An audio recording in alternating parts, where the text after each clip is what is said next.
had an opportunity to go to the NFL, came back. It's meant a lot to us. He's done a great job in the offseason. He's had a great career already at Ohio State. Came back to leave a legacy behind. So excited that Thayer's here. Zach Harrison's here as well. Zach's had an unbelievable offseason, psychology major, and about to have a great season for us. And Jeremy Rucker is here in place of Chris Olave. Chris is getting his second vaccine shot here this weekend, so we decided to have him stay back in Columbus.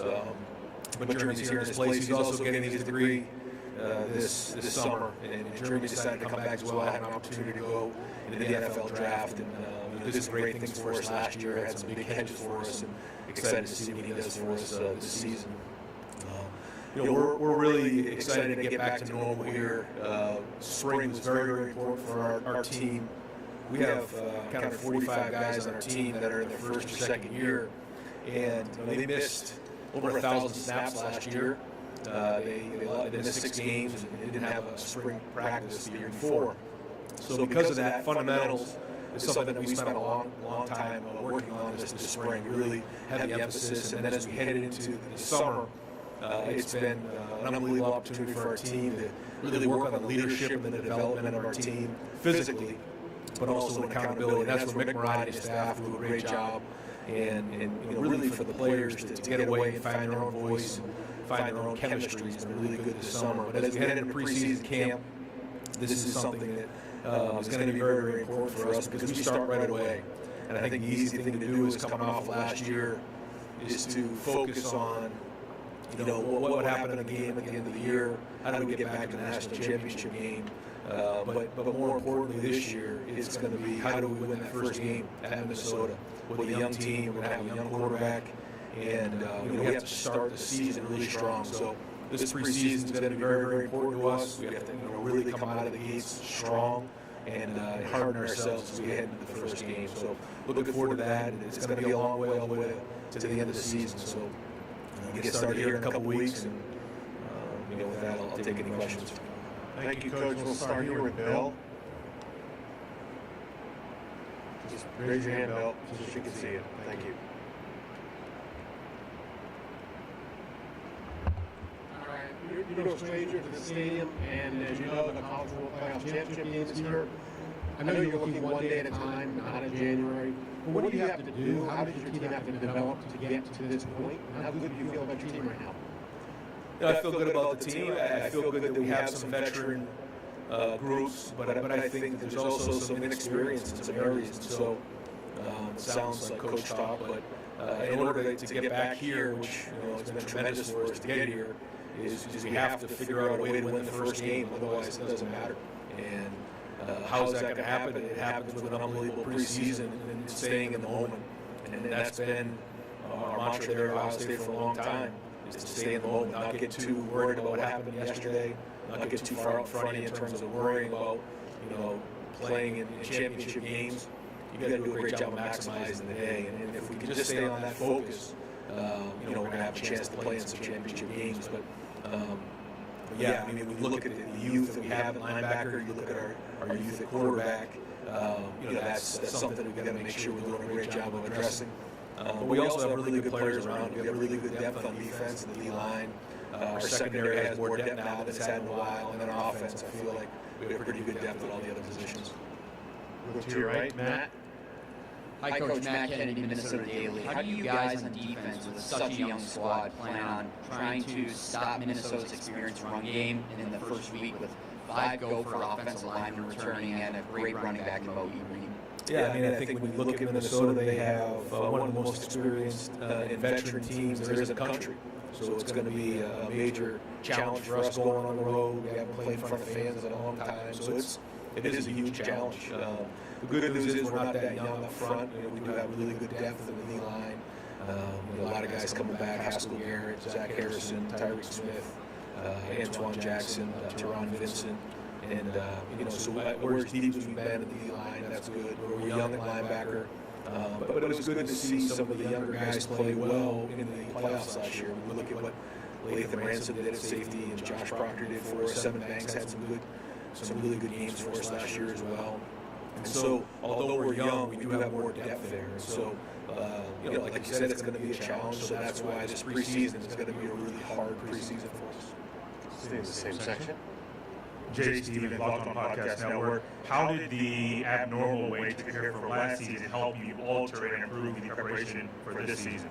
Well, one of the things we missed was routine. And in a routine game, the coaches, players, the whole program strives on routine. And getting back into that routine is what we missed desperately. So I think it's more of that. It's just, I don't think we all really appreciated how much we missed the routine until it was gone. And every week was something to do. And, we're kind of tired of living day to day that way, not knowing at least what the routine is going to be on a weekly basis. So getting back into a normal game week, we had Sunday, Monday, Tuesday, Wednesday, all the way up into the game is something that we're really looking forward to. And I think it's more of that than anything else.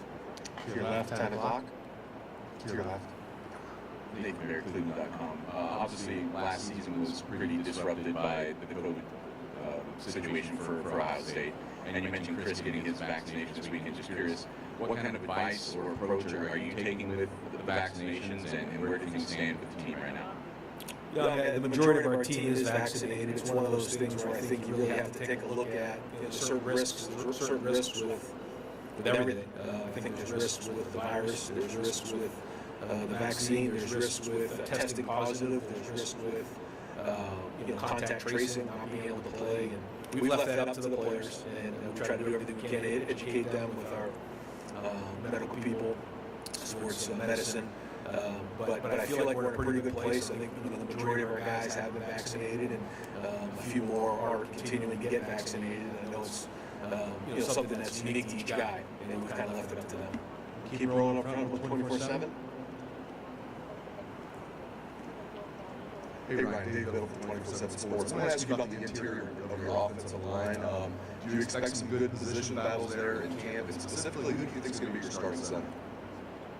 Yeah, so in the D-line, we roll the guys. Larry's done a great job of that over the years. O-line. Okay, yeah, O-line. Yeah, interior offensive line. Yeah, well, that's going to be a good battle there. I think Harry comes back. Harry Miller played his second year. Very hard to do at Ohio State. And he's come back. He's really changed his body. He had surgery on his shoulder. Looks great. He's had a really good offseason. Paris Johnson is moved in from tackle and done a really good job. Embraced that role. Really proud of the way he's embraced that role. This is one of the top defensive linemen in the entire country. Decides he wants to play guard right now, which ultimately is going to really help him with his versatility and his value down the road.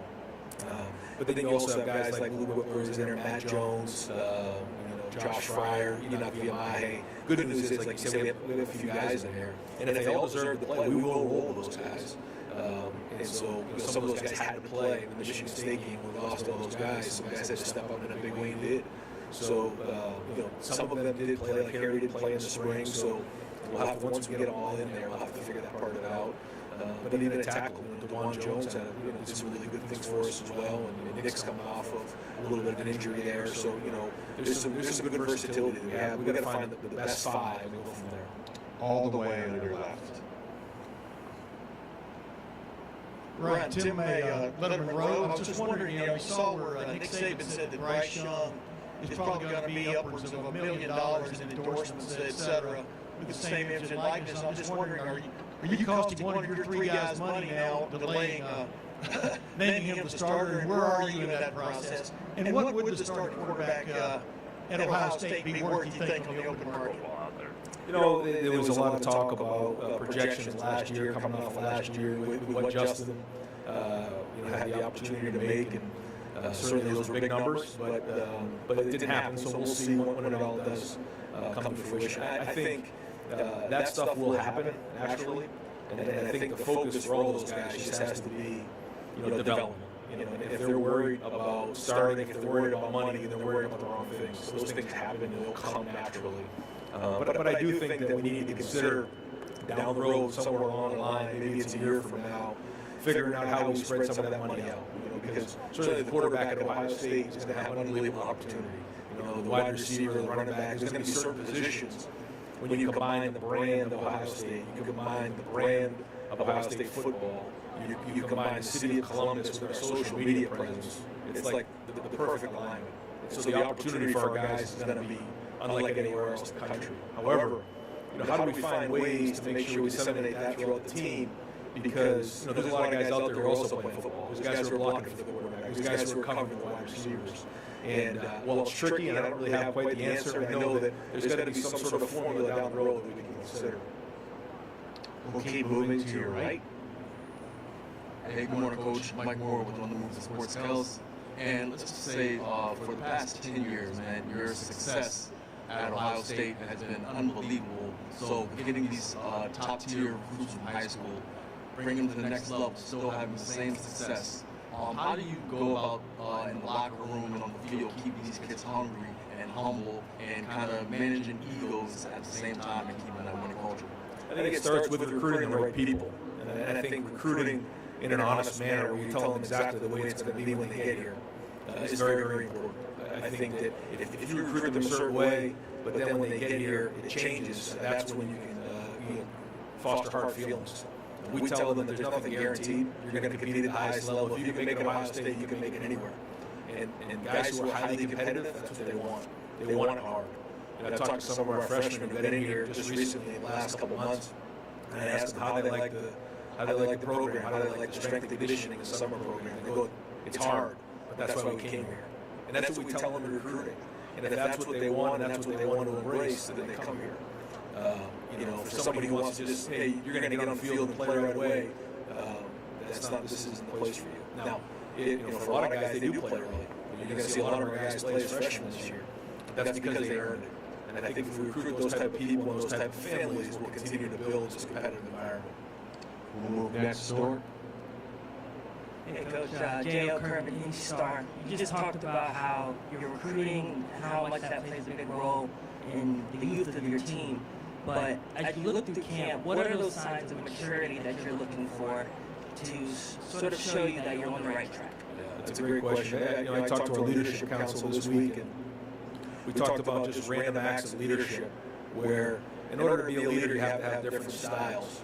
And one of the styles that's the hardest for our generation is that one where you have to get in someone's face and challenge them. And so we try to create those type of conflict environments in practice, in workouts. Mick Marotti's the best in the business at it. And when guys can step up and speak out and have a voice in front of the team with leadership, and the first time it happens is when you're down by a score at halftime in front of the locker room where we have to rally the troops together.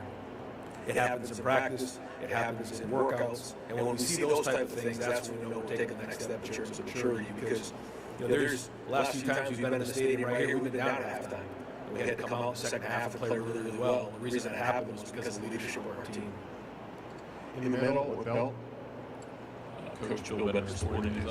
Obviously, this recruiting cycle, you brought in 2 more 5-star defensive linemen in Jack and JT. I mean, you kind of started to answer earlier, but what are the expectations for those guys in a group that pretty loaded on that side, or that defensive line that you have there? Yeah, it's highly competitive. We roll guys. Larry Johnson loves to roll defensive linemen, so they're all going to play. And, Jack and JT are in 2 different situations. Jack came in January and put on a bunch of weight. He looks great. He's had a really good offseason. JT just got there, and so it's going to be a little bit of a different lead into the season for him, but it's a long way to January. And so both of them are going to play, and hopefully they play a lot. We'll move over to your right.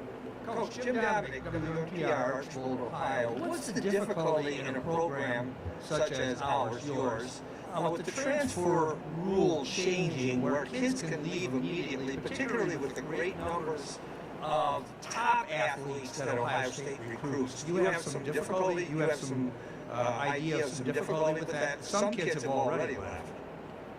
Yeah, it's inevitable that the guys are going to leave. However, I think that when you recruit the right type of people, when you recruit in a transparent manner, and you're as honest as you can possibly be, then that's the best way to manage it.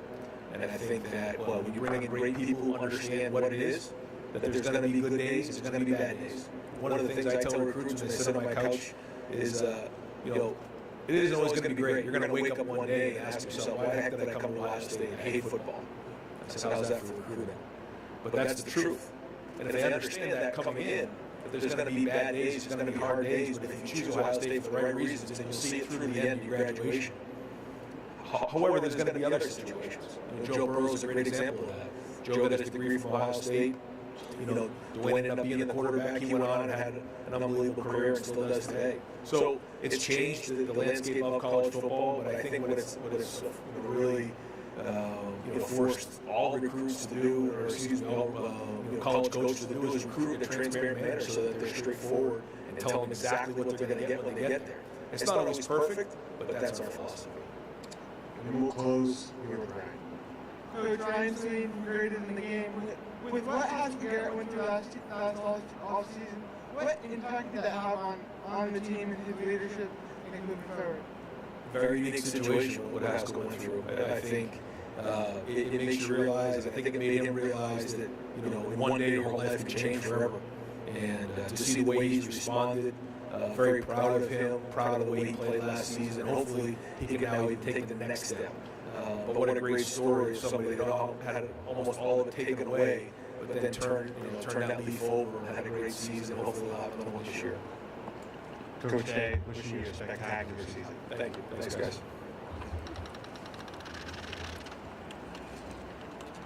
So we'll close with